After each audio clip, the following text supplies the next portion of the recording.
The call that changed everything. The clock ticked past midnight as Officer Jake Tanner leaned back in his creaking chair, sipping from a mug of lukewarm coffee. The precinct was unusually quiet that night, with only the hum of overhead lights and the occasional chatter of dispatchers breaking the silence. For Jake, it was another mundane shift on a cold November evening, one that he hoped would stay uneventful. But then the phone rang. 911. What's your emergency? Dispatcher Claire Winter's steady voice filled the air, cutting through the stillness of the room. Jake wasn't paying much attention at first, but the sound of frantic sobbing on the other end of the line made his ears perk up. My baby is gone." The woman's voice cracked, trembling with hysteria. "Please, you have to help me. Someone took him." Jake froze mid-sip, his gut already telling him this wasn't going to be a simple case. Claire's tone shifted to that calm professionalism she was known for, trying to steady the panicked mother on the other end. "Ma'am, I need you to take a deep breath. Can you tell me your name and what happened?" There was a shaky inhale, followed by words that came tumbling out in desperate bursts. "Victoria Ortiz. My son, Mateo. He's only 6 months old. I put him to bed at 8:30, and when I checked just now, his crib was empty. Oh God, someone took him. Please, send help." Claire's fingers moved rapidly across her keyboard, logging every word as Jake listened from his desk, already feeling the tension in the air. He grabbed his coat and headed toward the dispatch room. Something about the woman's voice unsettled him, like the raw edge of a blade scraping against his nerves. "Ma'am, is there anyone else in the house with you?" Claire continued. "Yes, my husband, Daniel. He's searching the house right now." Victoria's voice cracked as she sobbed. "But it's locked. The house is locked. How could someone get in?" Claire shot a glance at Jake as he walked in, her usually unshakable demeanor now showing a faint crack. She muted the call for a moment. "Jake, we've got a possible child abduction. Address is 482 Elmwood Drive. Infant, 6 months old, missing from his crib. No signs of a break-in so far." "I'm on it," Jake replied, already dialing for backup. His partner, Detective Elena Carter, would meet him there. The town of Riverstone wasn't a bustling metropolis, but cases like this were rare enough to shake the entire department. By the time Jake arrived at the Ortiz residence, the scene was already a whirlwind of flashing lights and hurried voices. Officers cordoned off the perimeter, and the once pristine suburban home was now the epicenter of panic and chaos. Victoria Ortiz was sitting on the living room couch, clutching a baby blanket so tightly it looked as if it might tear under her grip. Her tear-streaked face was pale, her eyes wide with fear and exhaustion. Daniel, her husband, paced the room like a caged animal, his fists clenched at his sides. Detective Carter, Officer Tanner, one of the officers greeted them at the door. No signs of forced entry. Windows are locked, doors secure. Parents are adamant someone took the baby. Elena nodded, brushing a strand of her dark hair behind her ear as she stepped inside. She had a no-nonsense air about her, the kind that immediately commanded attention. Jake followed closely, scanning the room. Everything looked immaculate. No overturned furniture, no signs of a struggle. It was eerie, the kind of quiet that hinted at something deeply wrong. "Mrs. Ortiz, I'm Detective Elena Carter," she began, her tone firm but empathetic. "I know this is a terrifying situation, but we need to ask you some questions to help us find your son." Victoria looked up, her lip trembling. "Have you found him? Please, tell me you found him." "We're doing everything we can," Elena assured her, "but we need you to walk us through everything that happened tonight, step by step." Victoria clutched the blanket tighter, her voice quivering as she recounted the evening. "I fed Mateo around 8:00 p.m. and put him to bed by 8:30. I checked on him before I went to sleep at 10, and he was fine. But when I woke up around midnight, something didn't feel right. I went to check on him, and his crib was empty. The window was shut, but Her voice broke, and she buried her face in her hands. Daniel stepped in, his tone sharp. Whoever did this, they knew what they were doing. This wasn't random. We're careful. We lock everything. We set the alarm. The alarm. Elena raised an eyebrow. Was it triggered? Daniel hesitated, his gaze dropping. No, it wasn't. That's what doesn't make sense. How could someone get in without setting it off? Elena exchanged a glance with Jake. We'll need to see your security system, cameras, if you have any, and your phone records. Daniel nodded stiffly. Of course. Anything you need. As the officers began their initial sweep of the house, Jake couldn't shake the feeling that something was off. The Ortiz home looked like it had been ripped straight from a lifestyle magazine. Spotless, perfectly arranged, every detail curated. But it was too perfect, too controlled. There was no sign of the chaos you'd expect from a household with a baby. Out back, one of the officers called Jake over. We found this near the garden fence. It was a small scrap of fabric, dark and frayed at the edges, caught on the sharp corner of the fence. Jake bagged it carefully, noting how out of place it seemed in the otherwise pristine yard. Send this to forensics, he instructed. Could be nothing, but let's not take chances. He glanced up at the house, where Elena was questioning the couple. Victoria was visibly distraught, but there was something guarded about Daniel's demeanor. His answers clipped, his body language stiff. Jake filed it away in the back of his mind. Inside, Elena pressed on. Mrs. Ortiz, you mentioned earlier that Mateo's window was closed but not locked. Is that normal? Victoria hesitated, her hands trembling. I don't know. I thought I locked it, but maybe I forgot. I've been so tired. And you didn't hear anything unusual? No sounds, no movement? No, she whispered. Nothing. Elena's eyes narrowed, but she didn't push further. We'll need a list of anyone who's been in and out of the house recently. Friends, family, workers, anyone who might have had access. Daniel bristled at the implication. You think someone we know did this? It's standard procedure, Elena replied evenly. We're not ruling anything out. As the night stretched on, the investigation intensified. Officers combed through every inch of the house, looking for any clue that might explain the baby's disappearance. But the more they searched, the more the pieces refused to fit. In the precinct's quiet corner, Jake sat with Elena, reviewing the initial findings. No forced entry, no alarm triggered, no witnesses. It's like the baby just vanished. Or someone made it look that way, Elena countered. She tapped her pen against the file in front of her. Victoria's timeline is shaky. And Daniel, something about him doesn't sit right. He's too composed. Jake nodded, the memory of Daniel's clipped answers lingering in his mind. What about the ransom angle? Elena frowned. That's the part that doesn't make sense. If this were about money, why hasn't there been a call yet? Jake's phone buzzed, breaking the tension. It was forensics. He answered, his brow furrowing as he listened. Got it. Thanks. What is it? Elena asked. They ran a preliminary test on the fabric we found by the fence. Jake said, his tone grave. It doesn't match anything in the house. But here's the kicker. It's coated in a residue consistent with industrial cleaning agents. Elena's eyes narrowed. That's not something you'd find in a regular household. Whoever left that fabric was careful. They're covering their tracks. And if they're that meticulous, Jake added, his stomach sinking, then this wasn't random. It was planned. The weight of their realization hung heavy between them.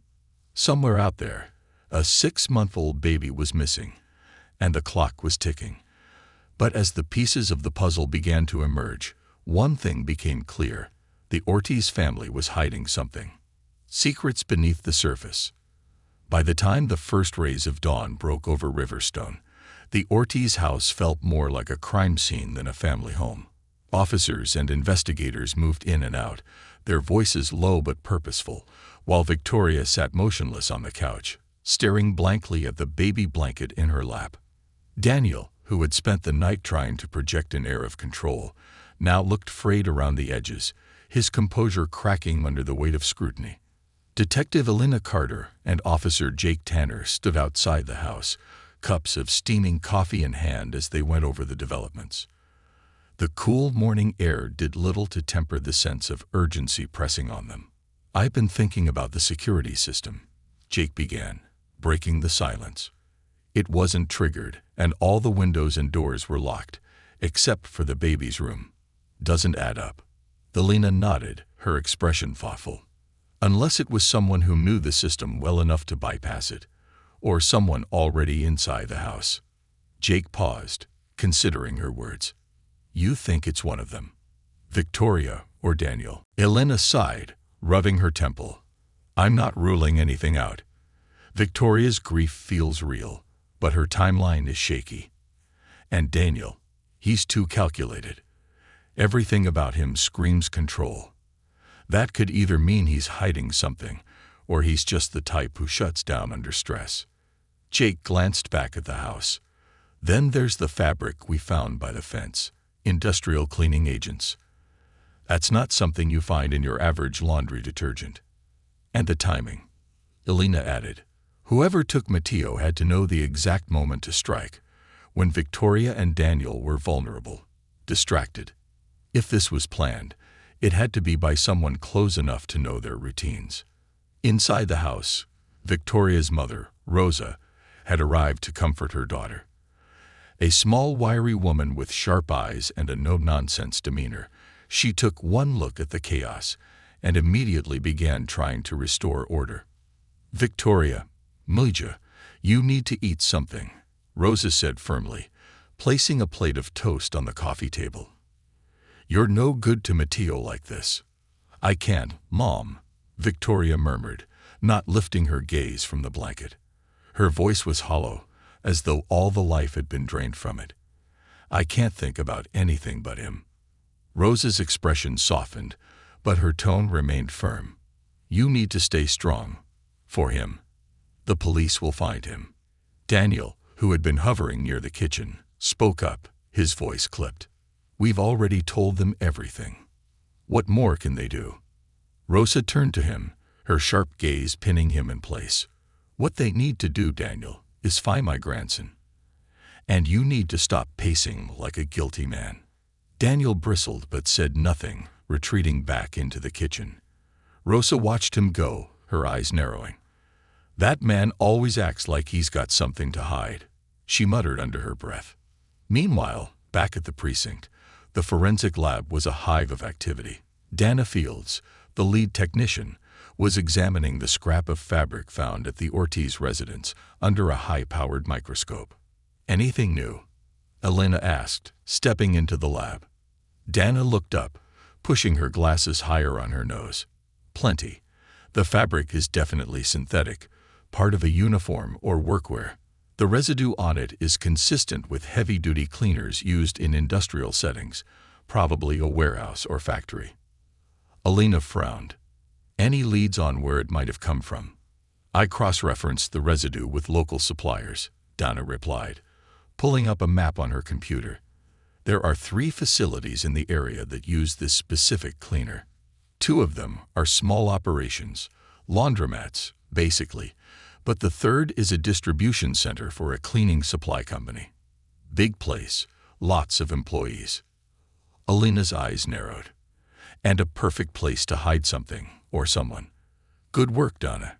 As she headed back to her desk, Jake caught up with her, holding a folder. "Got something interesting. Financial records on the Ortiz family." Elena raised an eyebrow. "And? Turns out, their picture-perfect life isn't so perfect. Daniel's been juggling debts. Big ones. Mortgage payments overdue, credit cards maxed out, and his business is on the verge of bankruptcy. If he had to come up with ransom money, he wouldn't be able to." Elena flipped through the records, her expression growing darker with each page. "And Victoria? Did she know?" "Hard to say. Her name's on the accounts, but it looks like Daniel handled all the finances. If she knew, she's not showing it." Elena tapped the folder against her palm, her mind racing. A father under financial pressure, a mother struggling with postpartum depression, a missing baby. It's all too convenient. Jake hesitated before speaking. What if the ransom call was a setup, a way to throw us off? Elena stopped in her tracks, turning to him. That's a bold theory. Think about it, Jake pressed. If Daniel staged the ransom call, he'd have a motive to cover up what really happened. And if Victoria's in on it... Stop. Elena cut him off. Let's stick to the facts for now. We don't have enough to accuse either of them. And if we're wrong, we could ruin an innocent family. Later that day, Elena and Jake followed up on the lead from the lab, heading to the distribution center down ahead flagged. The massive warehouse loomed on the edge of town, its rows of loading docks bustling with activity. Inside, the air smelled faintly of bleach and detergent, and the distant hum of machinery filled the space. A supervisor greeted them, his expression wary. What's this about?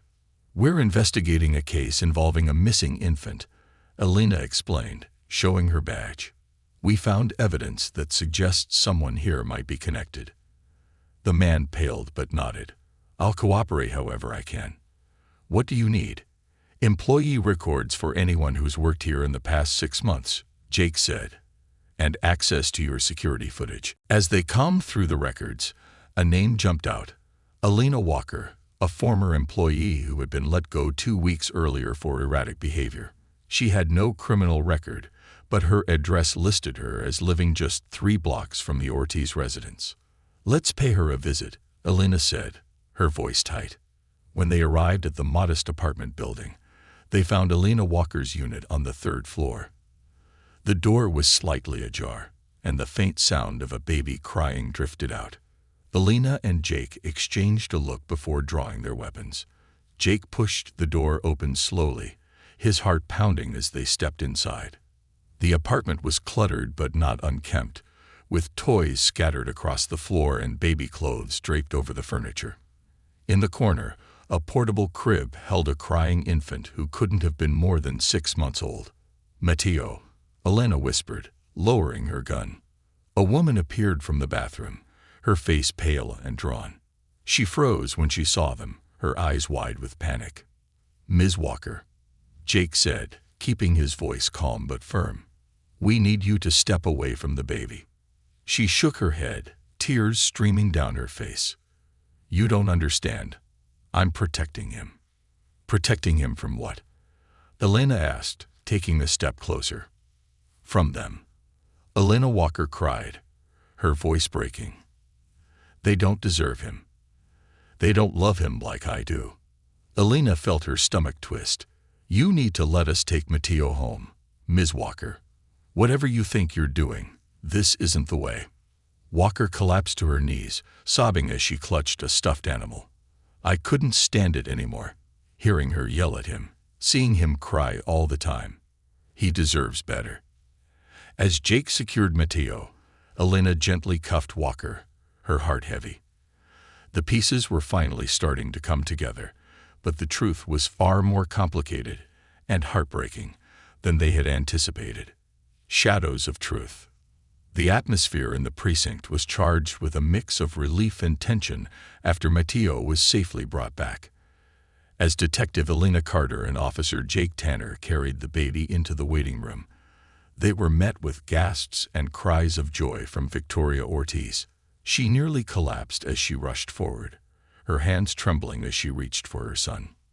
Mateo, she sobbed, cradling the baby against her chest as if she'd never let him go again. Thank you. Thank you so much. Jake stood back, his arms crossed, watching the scene unfold. We've returned the baby, but we still don't have all the answers. Elena nodded grimly. This isn't over. Victoria's husband, Daniel, stepped forward hesitantly, his expression a mix of disbelief and something else. Was it fear? Guilt? Elena couldn't quite place it, but it made her uneasy. Where was he? Daniel asked, his voice rough. Elena studied him for a moment before replying. In the apartment of Elena Walker. She claimed she took him to protect him. Daniel's brow furrowed. Protect him? From what? From you. Elena said bluntly. The words landed like a punch, and for a moment, the room went silent. Daniel opened his mouth to protest, but was cut off as Elena continued. We need you both to come to the interrogation room. There are still a lot of unanswered questions. Victoria looked up, clutching Matteo tightly. But he's safe now. Isn't that all that matters? Elena's expression softened, but only slightly. Your son is safe, yes, but what we've uncovered raises serious concerns. For his sake, we need to get to the bottom of this. Inside the interrogation room, the tension was palpable. Victoria sat clutching a tissue, her eyes red and swollen, while Daniel leaned back in his chair, his arms crossed defensively. Elena and Jake sat across from them, their faces carefully neutral but their body language unreadable. Elena Walker claims she took Matteo because she believed he was in danger. Elena began, her voice calm but firm. She said she heard yelling from your house, arguing. Said she saw signs that Matteo wasn't being cared for properly. Victoria gasped, her hand flying to her mouth. That's ridiculous. I love my son. Elena's gaze didn't waver. Then help us understand. Walker worked at the distribution center Daniel's company contracts with. She lived just a few blocks away from your house. She knew your routines, when you put Matteo to bed, when the house would be quiet. That kind of information doesn't just come out of nowhere. Daniel leaned forward, his jaw tight. So what are you saying? That we let her into our home. That we told her to take our son. I'm saying there's more going on here than meets the eye, Elena replied. For one, the security system. If your house was locked up tight, how did she get in without triggering the alarm? Victoria's face went pale.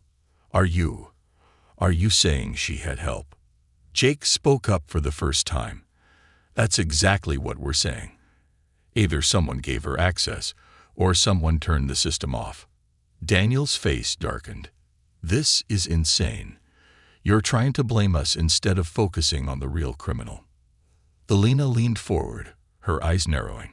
The fabric we found at the scene of the abduction, it had industrial cleaner residue on it, specifically the kind used at the warehouse Walker worked at. But here's the thing. There was no sign of forced entry, and the window in Matteo's room was left unlocked. That suggests an inside job. Victoria looked at Daniel, her voice trembling. What are they talking about? You didn't. Daniel slammed his hands on the table. Don't even go there, Victoria. You know I'd never hurt Matteo. Elena watched them carefully, the cracks in their facade becoming more evident. Let's talk about the financial records, she said, sliding a folder across the table. Your company is on the verge of bankruptcy, Mr. Ortiz. Mortgage payments are overdue, credit cards maxed out. And then, 2 days before Matteo was taken, you withdrew $10,000 in cash. That was for payroll, Daniel snapped. Jake tilted his head. Payroll, or a payoff. We both know you're out of options financially, and that money never made it to your employees. Victoria turned to him, tears streaming down her face. You lied to me. Daniel looked at her, his expression a mixture of anger and desperation. I didn't lie. I just didn't tell you everything because I didn't want you to worry. Victoria's sobs grew louder, but Elena pressed on. And then there's the matter of the ransom call. Daniel froze, his eyes darting to Victoria, then back to Elena. What about it? Walker claims she didn't make the call, Elena said. In fact, there's no evidence she had any involvement in the ransom demand at all. So that raises the question. If she didn't make the call, who did? Outside the room, Jake stepped out to take a call from forensics. When he returned, his face was grim. What is it? Elena asked. They finished analyzing the baby blanket, Jake said. It had DNA from both Matteo and Victoria, which is expected. But they also found traces of lorazepam. Victoria's head snapped up. What? Elena looked at her sharply. Lorazepam. Sedative. Do you have a prescription for it? Victoria's face crumpled. Yes, but I never I never gave it to Matteo. It's mine. I was prescribed it after he was born because I couldn't sleep. Then how did it end up on his blanket? Jake asked. I don't know. Victoria cried. I never. Alina's voice was calm but unrelenting. If someone used the sedative to keep Matteo quiet, it would explain why there were no signs of a struggle. It would also suggest premeditation. Victoria looked at Daniel, her eyes wide with horror. You didn't. Daniel stood abruptly, his chair scraping against the floor. I'm not listening to this garbage anymore. You're not going anywhere, Alina said coldly, rising to her feet. Sit down. He hesitated, his fists clenched, but eventually sank back into his chair. For the first time, he looked genuinely afraid. As the interrogation continued, Alina's team was working on another angle. Surveillance footage from the distribution center showed Walker meeting with an unidentified man in the parking lot late one evening. His face was obscured, but his build and posture bore a striking resemblance to Daniel Ortiz. When the footage was shown to Daniel, his reaction was immediate and visceral. That's not me, he shouted, his voice cracking. I don't even know this woman. Victoria's sobs turned into quiet, heartbroken gasps. You lied about the money. You lied about the business. And now this. How am I supposed to believe anything you say? I didn't do this, Victoria, Daniel shouted, his voice desperate. You have to believe me.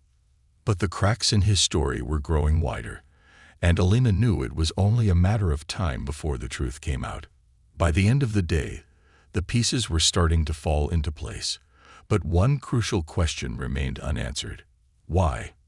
Why would Daniel, or anyone, go to such lengths to stage a kidnapping? Was it truly about money, or was there something deeper, darker lurking beneath the surface? As Alina reviewed the evidence late that night, a single thought kept nagging at her. What if this isn't about Matteo at all? What if this is about revenge? She didn't have all the answers yet, but one thing was clear. The Ortiz family was hiding secrets, and those secrets were about to come crashing down. The crumbling facade. Detective Alina Carter couldn't shake the feeling that she was standing on the edge of something far bigger than anyone in the room realized. Matteo's abduction, while horrifying on the surface, was starting to feel like the smokescreen for a far more tangled and sinister web of secrets. By the time she returned to the precinct the next morning, the overnight team had uncovered a key lead. Jake Tanner met her at her desk, holding a file with a grim expression. You're going to want to sit down for this, he said. Alina set her coffee down and motioned for him to continue. The surveillance footage from the warehouse. We got a partial license plate match on the car the man was driving when he met with Alina Walker. Jake opened the file, revealing a photo of a black sedan with blurry but legible plates. Guess whose car it is? Alina's brow furrowed as she leaned in. No, it can't be. It's Daniel Ortiz, Jake confirmed. Registered in his name. Alina exhaled sharply, trying to piece it together.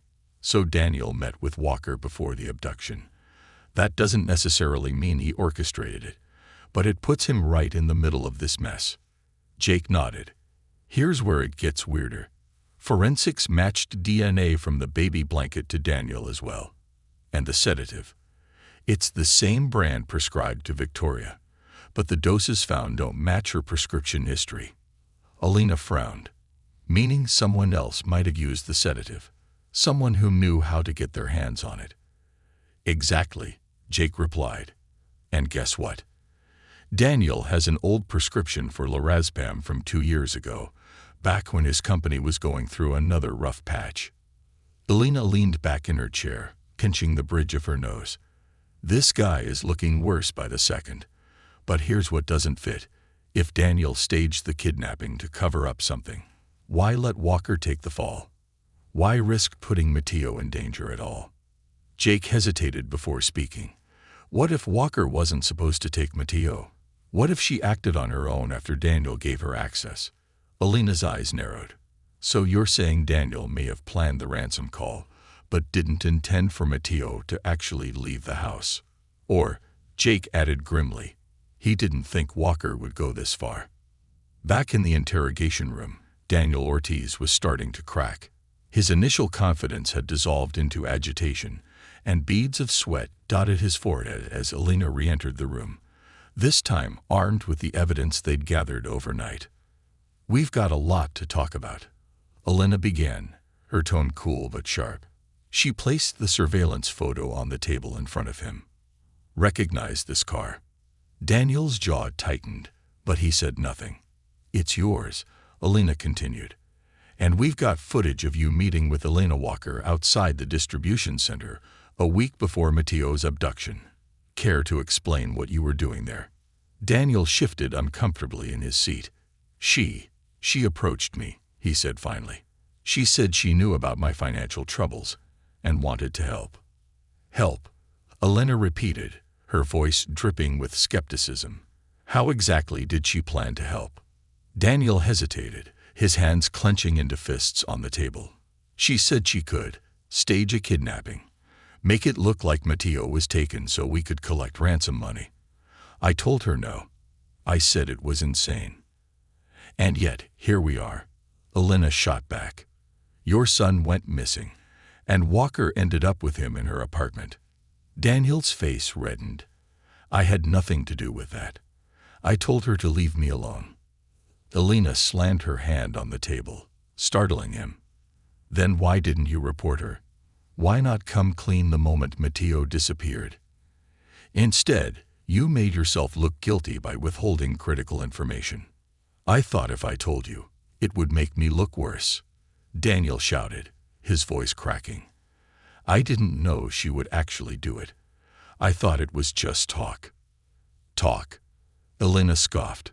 "Your baby was taken from his crib, sedated, and nearly used as a pawn in a staged ransom plot. This isn't just talk, Mr. Ortiz. It's criminal negligence, at best." Meanwhile, Victoria Ortiz sat in another room, clutching a cup of tea she hadn't touched. Her hands trembled as Jasmine Morels gently pressed her for more details about the night Mateo disappeared. "Victoria," Jasmine began, her tone soft but probing, "we've uncovered evidence that suggests Daniel may have been involved in planning the abduction. Did you have any idea he was meeting with Elena Walker?" Victoria's eyes widened in shock. "What? No. He would never." She stopped herself, her voice faltering. "You don't sound so sure," Jasmine observed. Victoria shook her head, tears welling in her eyes. "I don't know anymore. He's been so distant lately, so stressed about money. I thought it was just the business. But now you're questioning everything," Jasmine finished for her. Victoria nodded, her voice barely above a whisper. "Do you think he did it? Do you think he wanted to hurt Mateo?" Jasmine chose her words carefully. "We don't know yet, but we need you to be honest with us.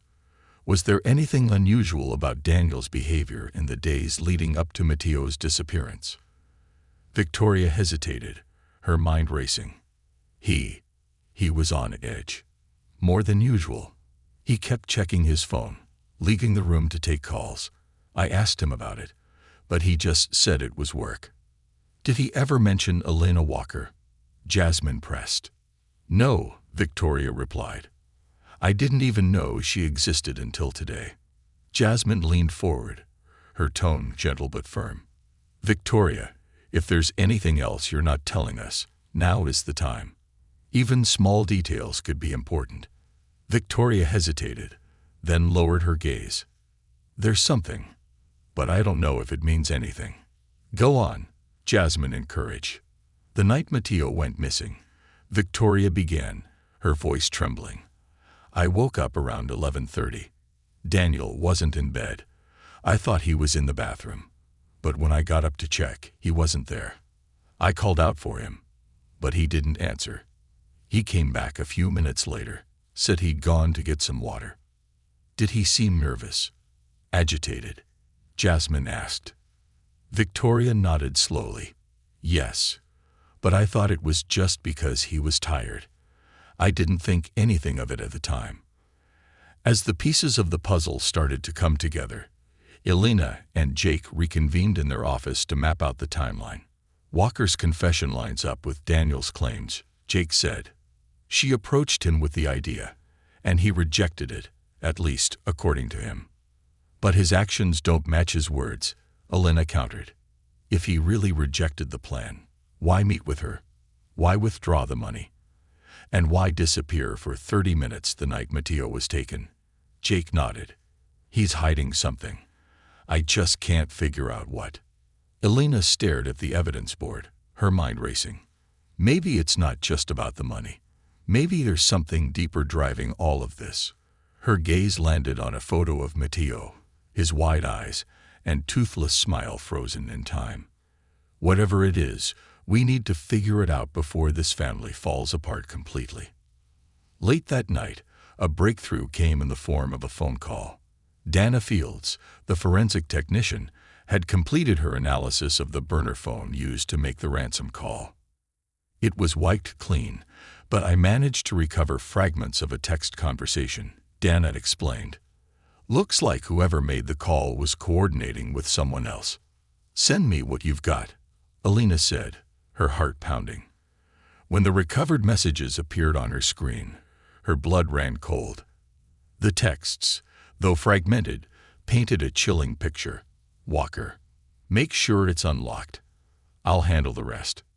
Unknown, don't screw this up. Walker, you'll get your money. Just keep her distracted. Elena stared at the messages, her mind racing. Was Walker referring to Victoria? And who was the unknown sender? One thing was clear, this wasn't just a botched ransom plot. It was a betrayal rooted deep within the Ortiz family. And the truth was about to come crashing down. The web of deception. The next morning, Detective Elena Carter sat in her car outside the Ortiz residence, staring at the text messages on her phone. Each fragment of conversation was like a shard of broken glass, pointing in every direction, but ultimately forming a picture of deceit. The words "keep her distracted" echoed in her mind, and a sick feeling churned in her stomach. There was no longer any doubt. Someone inside the Ortiz household had been involved in Matteo's abduction. Jake Tanner, seated in the passenger seat, broke the heavy silence. If Walker wasn't working alone, then whoever, unknown, had access to the house that night. That narrows it down to Victoria, to Daniel, or someone very close to them. Elena sighed, her fingers drumming on the steering wheel. Daniel's meeting with Walker, the money withdrawal, his odd behavior. It all points to him. But that last text, "keep her distracted." Who was Walker referring to? Victoria? Or is there someone we haven't uncovered yet? Jake tilted his head, his mind racing. Could it be about the nanny, Rosa? She was in and out of the house a lot. Possible, Elena said, though doubt clouded her voice. But Rosa's alibi checks out. She was visiting her sister across town the entire night. Jake nodded, then added, "Let's push Daniel harder. His story's full of holes, and he's getting sloppy." Elena agreed. "Let's also bring Victoria back in. If she's innocent, she may still know something she doesn't realize is relevant." Back at the precinct, Daniel Ortiz was brought into the interrogation room again. This time, he didn't exude the same controlled demeanor as before. His shoulders sagged, his hair disheveled, and his eyes darted nervously around the room. Elena entered with a purposeful stride, a stack of papers in her hand.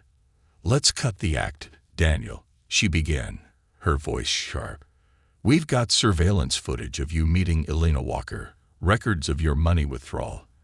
And now this. Text messages between her and an accomplice." She slid the printed messages across the table. Daniel's face drained of color as he scanned them. I don't know anything about this," he stammered. "I didn't send those texts." Elena leaned forward, her eyes narrowing. "Then who did?" "Because the timing lines up perfectly with the night Matteo disappeared. Walker wasn't acting alone, and you're the only one who had both the access and the motive."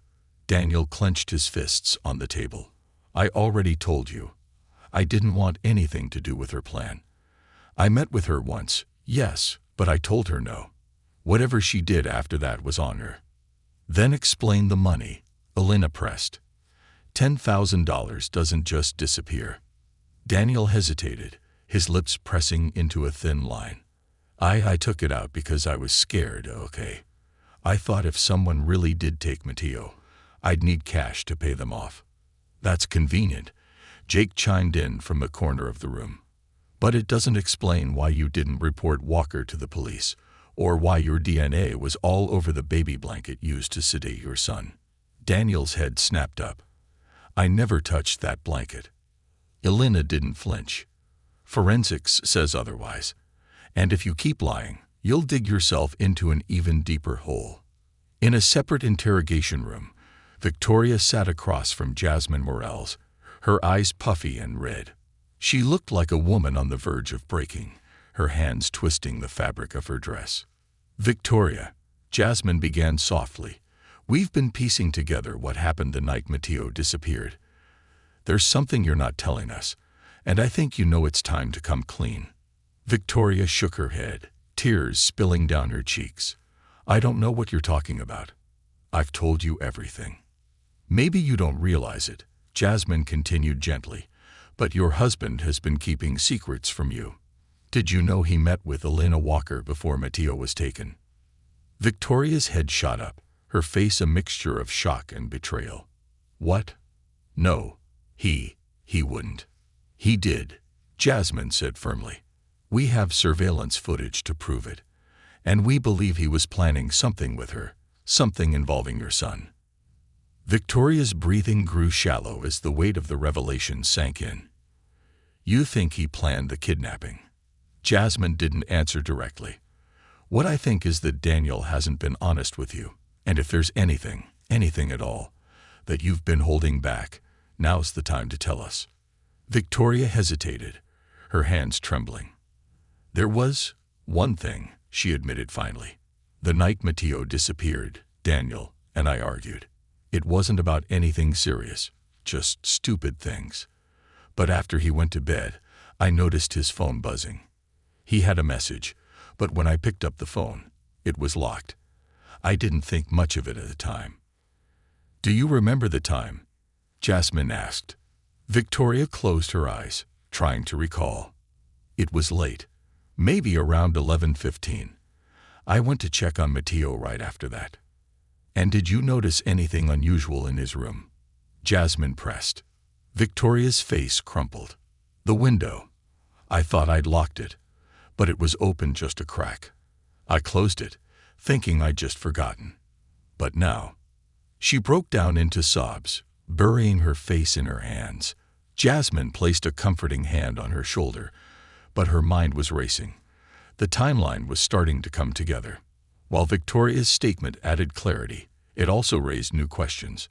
Back in the observation room, Elena and Jake reviewed everything they had so far. If Victoria's telling the truth, then the plan might have involved her without her knowledge, Jake said. But why go through all this trouble? Why sedate the baby? Why stage a kidnapping if there was no intent to harm him? Elena frowned, tapping her pen against the desk. That's the piece that doesn't fit. If the goal was money, why not just take the ransom and run?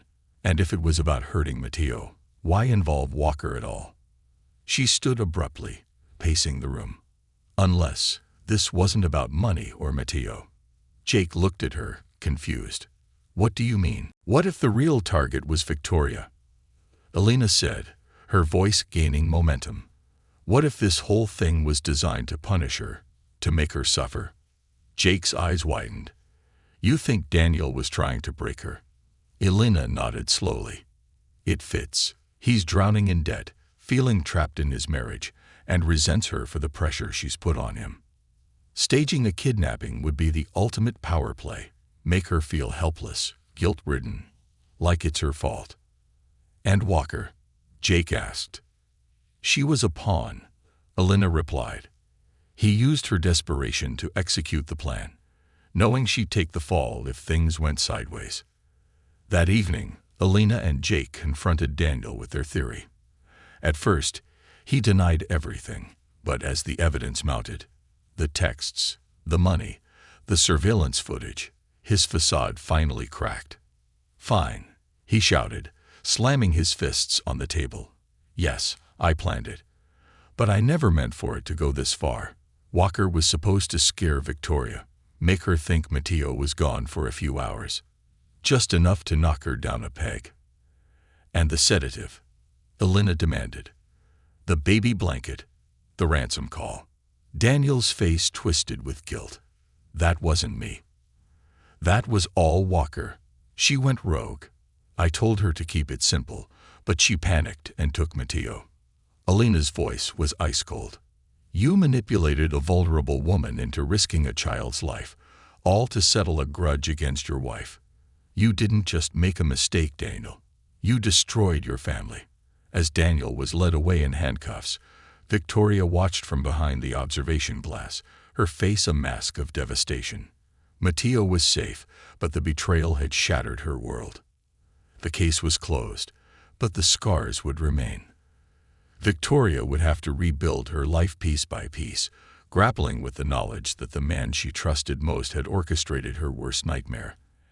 And as Elena sat at her desk late that night, staring at Matteo's photo, she couldn't shake the feeling that the Ortiz family story was a cautionary tale, a reminder of how easily love can turn to resentment, and how betrayal often comes from the people we least expect. Picking up the pieces, the Ortiz house was unrecognizable in the days following Daniel's arrest.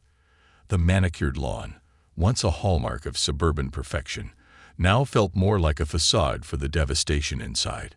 Neighbors whispered behind closed doors, reporters camped outside, and Victoria found herself at the center of a media storm she never asked for. But for her, the world beyond her front door barely existed. Her life had shattered into fragments, and the only thing holding her together was Matteo's soft, innocent cries. Victoria sat in the living room, cradling Matteo close to her chest. The baby, blissfully unaware of the chaos around him, reached for her necklace, his tiny fingers curling around it. She pressed a kiss to his forehead, tears spilling onto his soft hair. "I'm so sorry, my sweet boy," she whispered, her voice trembling. "I should have known. I should have protected you." Her mother, Rosa, entered the room quietly, her expression a mix of concern and exhaustion. "Maija, you can't keep blaming yourself. None of this is your fault." Victoria shook her head, her shoulders shaking with silent sobs. "But it is, Mom. I married him. I trusted him. How could I have been so blind?" Rosa sat beside her, placing a firm hand on her knee. "You didn't know what kind of man Daniel was. And now, you know the truth. The only thing you can do is move forward, for Matteo." Victoria nodded weakly, but the weight of her guilt and heartbreak felt insurmountable. Every corner of the house was a reminder of the life she thought she had, a life built on lies. The crib in Matteo's room, the family photos on the walls, the wedding ring she still couldn't bring herself to take off. It all mocked her, a cruel testament to her misplaced trust. At the precinct, Detective Elena Carter sat at her desk, staring at the case file for what felt like the 100th time. The case was technically closed, but something about it still gnawed at her. Daniel's confession had been damning, yes, but it hadn't explained everything. There were still loose ends, fragments of the story that didn't quite fit. Jake Tanner entered the room, balancing 2 cups of coffee. "You're still on this?" he asked, setting one down in front of her. Elena sighed, rubbing her temples. "Something about this case doesn't sit right with me, Jake. Daniel's motive makes sense, but the way it all played out, there's something we're missing." Jake leaned against her desk, taking a sip of his coffee. "What do you mean?" he confessed. Walker corroborated his involvement. "What else is there?" Elena tapped the file with her pen. Walker's behavior. She didn't just go rogue. Her actions were deliberate. Taking Matteo, sedating him, keeping him for days. That's not the work of someone panicking. That's someone who had a plan. Jake frowned. "You think Walker had her own agenda?" "I think Walker's not as innocent as she claims," Elena said. And I'm starting to wonder if Daniel was just the tip of the iceberg. Alina's suspicions were confirmed when she received a call from the forensics lab later that day. Dana Fields, the lead technician, sounded unusually tense. "Alina, we found something else," Dana said. "Something we missed the first time." "What is it?" Alina asked, sitting up straight. "The burner phone Walker used to make the ransom call," Dana said. "I managed to recover more data. There were messages between her and someone else. Another number we haven't traced yet." Alina's stomach sank. "What do the messages say?" Dana hesitated before replying. "They're short, but chilling. Things like, 'It's time,' and 'Make sure she suffers.'" Alina's grip tightened on the phone. Whoever Walker was working with, this wasn't just about money. This was personal. Determined to get to the bottom of the mystery, Alina and Jake paid a visit to Elena Walker in jail. Walker looked haggard, her once confident demeanor replaced by a haunted expression. But as soon as the detectives entered the room, her walls went up. "You've already got what you wanted," she said, crossing her arms. "I confessed. What more do you need?" "The truth," Elena replied, her voice sharp. "All of it." Walker scoffed, leaning back in her chair. "I already told you everything. Daniel planned the whole thing. I just followed orders." "Not according to these," Elena said, sliding the newly recovered messages across the table. "These texts suggest you weren't just following orders. You had your own reasons for taking Matteo. So why don't you tell us what they were?" Walker's eyes flickered to the papers, and for a moment, something like fear crossed her face. But she quickly masked it with defiance. "I don't know what you're talking about." Elena leaned in, her voice low and dangerous. "Don't play games with me, Walker. You wanted Victoria to suffer. Why? What did she ever do to you?" Walker's composure cracked, her lips trembling as tears filled her eyes. "She had everything," she spat. "The perfect life, the perfect family. And she took it all for granted." Elena exchanged a glance with Jake, her suspicions confirmed.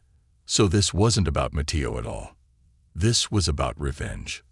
Walker laughed bitterly, tears streaming down her face. "You wouldn't understand." She paraded her life around like it was some fairy tale, while the rest of us scraped by, invisible. "I just wanted her to feel what it's like to lose everything." "And Daniel?" Elena pressed. "What was his role in all of this?" Walker's face twisted with anger. He was weak. All it took was a little push, a few whispers about how she didn't appreciate him, how she made him feel small. He was desperate enough to believe me. Jake shook his head in disbelief. "You manipulated him." "I gave him an outlet," Walker shot back. "He was already halfway there. I just lit the match." Back at the precinct, Elena and Jake pieced together the final threads of the case. Walker's actions had been fueled by envy and resentment, but Daniel's role couldn't be excused. He had allowed his insecurities and frustrations to cloud his judgment, putting his son's life at risk in the process. The evidence was enough to charge Walker with kidnapping, conspiracy, and child endangerment. Daniel faced additional charges for his role in the scheme, ensuring he wouldn't see freedom for decades. But the fallout extended far beyond the courtroom. Victoria stood in the doorway of her home, watching as movers packed away boxes. She had decided to sell the house, unable to bear the memories it held. Rosa stayed by her side, holding Matteo as the baby babbled happily, blissfully unaware of the storm that had engulfed their lives. "It's going to be okay, Mija," Rosa said, squeezing her daughter's hand. "You'll get through this." Victoria nodded, her eyes welling with tears. "I just want Matteo to have a better life. A safer life." "He will," Rosa promised, "because you're strong enough to give it to him." As the movers drove away, Victoria took a deep breath and turned to Matteo, who reached for her with a giggle. She smiled through her tears, holding him close. They had been through hell, but they had survived. And now, it was time to start over, just the two of them. At the precinct, Elena sat at her desk, staring at Matteo's photo one last time before closing the case file. It wasn't the ending she had hoped for, but it was the best they could have hoped for under the circumstances. Matteo was safe, Victoria was free, and the people responsible for the nightmare were behind bars. As she turned off her desk lamp, Elena couldn't help but feel a pang of sadness. The case was over, but the scars it left behind would linger for a long time. "Let's go home," Jake said, patting her shoulder. Helena nodded, grabbing her coat. As they walked out into the crisp night air, she made a silent vow. No matter how dark the truth, she would always fight to uncover it, because every family, no matter how broken, deserved justice.